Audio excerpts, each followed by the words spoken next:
Ils sont morts, tous, 7 corps pulvérisés en 76 secondes. Krista McAuliffe, enseignante, et 6 astronautes broyés par un rêve qu'on pensait ou qu'on savait condamner. La navette Challenger explose sous les yeux du monde. Panache de fumée, silence glaçant et derrière ça, des signaux ignorés, des alertes balayées, un mensonge politique qui a coûté des vies. C'était évitable et pourtant, ils sont morts pour le rêve des autres. Espoir, vie, innocence réduits en cendres. Ceci est le Challenger, la preuve que l'arrogance et le mensonge peuvent tuer des héros.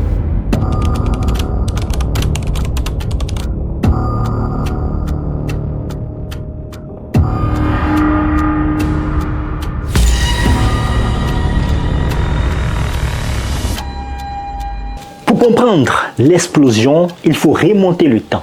Nous sommes dans les années 80, en pleine guerre froide.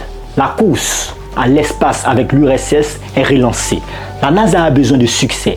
Elle veut des vols réguliers, des missions spectaculaires. Elle veut montrer au monde que les États-Unis sont de retour. La navette spatiale est le fer de lance de ce programme. Elle est censée être réutilisable, fiable, une sorte de bus spatial. Mais elle est aussi une machine complexe et fragile. Le vol 51-L est particulièrement important. C'est la mission enseignante dans l'espace. Un coup de maître de la communication, l'enseignante Krista McAuliffe est choisie pour inspirer des millions d'enfants. L'enjeu est colossal, mais il y a un problème technique. Les ingénieurs de l'entreprise Thiokol, qui fabrique les propulseurs de la navette, connaissent l'existence d'un défaut, les joints toriques. Ces joints qui assurent l'étanchéité des propulseurs ne sont pas fiables en cas de température froide. Et ce jour-là, il fait froid à Cap Canaveral. La température inférieure à 0, c'est la nuit la plus froide qu'ait connue la Floride en 30 ans.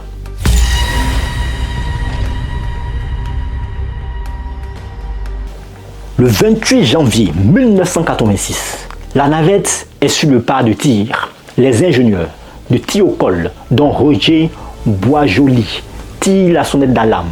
Ils préviennent la NASA que le vol est trop dangereux. Ils expliquent que les joints toriques pourraient se fissurer sous l'effet du froid. Leurs arguments sont ignorés. La NASA a un programme serré. Les politiques et les chefs d'agence font pression pour que le décollage ait lieu. Témoignage de Roger Boisjoli. J'ai dit à mes supérieurs que le décollage dans ces conditions ne serait pas sûr. C'était trop risqué. J'ai vu le gel sur le pas de tir. J'ai senti que quelque chose allait mal se passer. C'est un de ces moments où l'on sait que l'on a raison, mais où personne ne nous écoute. 11h38. La décision est prise, le vol aura bel et bien lieu. La navette décolle, elle monte, magnifique, 73 secondes après le décollage. C'est là que tout bascule. Une légère traînée de fumée noire apparaît sur le flanc du propulseur droit. C'est une fissure dans le joint torique. La flamme des moteurs s'échappe, fait fondre la structure du propulseur. 75 secondes, le propulseur droit se détache. Il percute le réservoir principal de la navette. 76 secondes, une explosion. Le réservoir d'hydrogène et d'oxygène liquéfié se transforme en une boule de feu. La navette se disloque, se brise en morceaux. La cabine des astronautes, elle, reste intacte, mais elle est projetée à une grande vitesse. Elle continue de monter sur plusieurs kilomètres avant de s'écraser dans l'océan Atlantique. La mort des astronautes a été instantanée.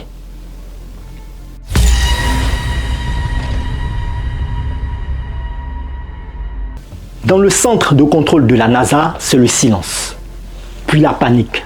Le commentateur qui décrivait l'ascension de la navette devient muet. On n'entend plus que le son des respirations coupées et des voix qui murmurent.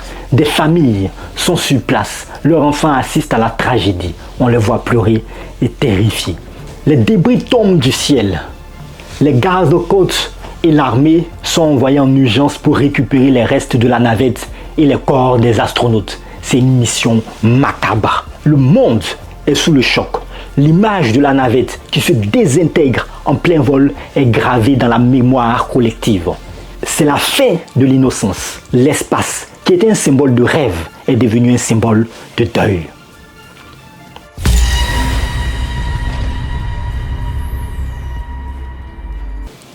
L'enquête qui suit est impitoyable. Elle ne se concentre pas seulement sur l'échec technique, mais aussi sur les mensonges et les pressions politiques qui ont précédé le vol. Le rapport de la commission Roger met en lumière les avertissements ignorés de l'ingénieur Roger et de son équipe. Des documents montrent que la direction de la NASA a délibérément mis de côté les craintes de ces ingénieurs pour maintenir le calendrier de vol. Il y avait aussi le déni. La NASA a d'abord tenté de minimiser l'incident, puis a désigné la défaillance des joints comme l'unique cause. Le véritable problème, c'est qu'il était connu. C'était un défaut de conception connu et non résolu. Il y avait aussi la pression.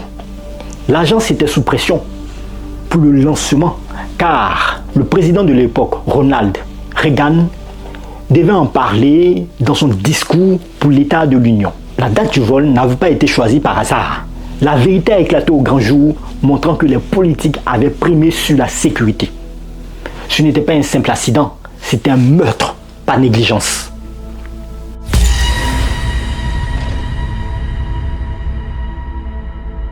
La navette spatiale est retirée du service pendant plusieurs années. Des milliards de dollars sont investis pour corriger les failles techniques. L'accident du Challenger change à jamais la culture de la NASA. Les ingénieurs, les scientifiques et les équipes de vol obtiennent enfin le droit d'opposer leur veto à un lancement en cas de doute sur la sécurité. Sur le plan humain, l'héritage est tout assez lourd. Les familles des astronautes continuent de se battre pour que la mémoire de leurs proches soit respectée. Des mémoriaux sont érigés, des fondations sont créées pour continuer de promouvoir l'éducation et la science, comme le souhaitait Christa McAuliffe.